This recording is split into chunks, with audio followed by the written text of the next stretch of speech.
কিমান চকুৰ পানী সুখৰ চিকুণ মৰি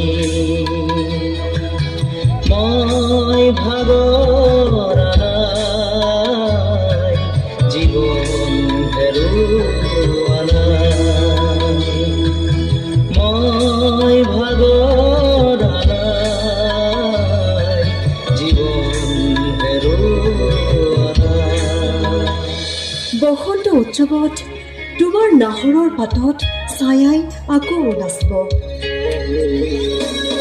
নাহৰ পাতত মেঘৰ ছায়াই নাচে